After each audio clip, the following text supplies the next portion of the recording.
En un mot, je dirais rocambolesque. Et pour être un peu plus complet, nous étions en réunion avec les adjoints que je réunis tous les lundis. Puis j'ai été appelé par la police municipale, donc m'indiquant que les gens du voyage étaient en train de s'installer sauvagement sur le parc de la Garde, à proximité des terrains de sport.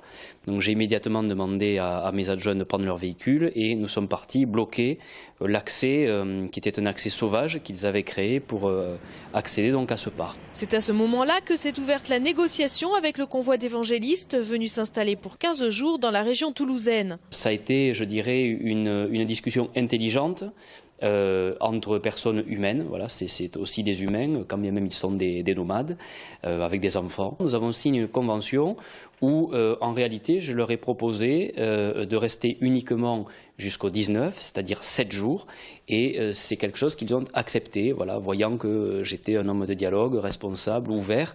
Ils ont dit, bon, on veut bien faire un effort, on restera que 7 jours. Par ailleurs, les caravanes sont regroupées sur une seule partie du parc. Les gens du voyage s'acquittent d'une taxe quotidienne de 15 € par famille et par caravane, en contrepartie de leur installation et de leur raccordement à l'eau et à l'électricité. Ils ont déposé à la mairie une caution qui les engage à laisser le parc en parfait état.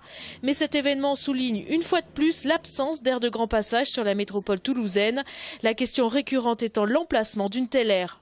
Il la faut à l'écart des zones d'activité parce que, mine de rien, ce sont des difficultés d'accès, ce sont des difficultés de circulation à proximité et ce sont des nuisances qui sont vécues comme telles par les habitants. Il faut vraiment que les élus, en concertation, trouvent un point de création de cette aire d'accueil des gens du voyage. Indispensable cette aire d'accueil, certes, mais Balma ne semble pas pour autant prête à l'accueillir. La réponse est non, parce que nous n'avons pas ce genre de terrain. Voilà, nous sommes une commune qui est urbanisée et donc nous n'avons pas ce type de terrain. Voilà. Les gens du voyage n'ont pas voulu s'exprimer. Lundi, ils doivent quitter Balma pour s'installer dans une autre commune de Toulouse Métropole pour une semaine.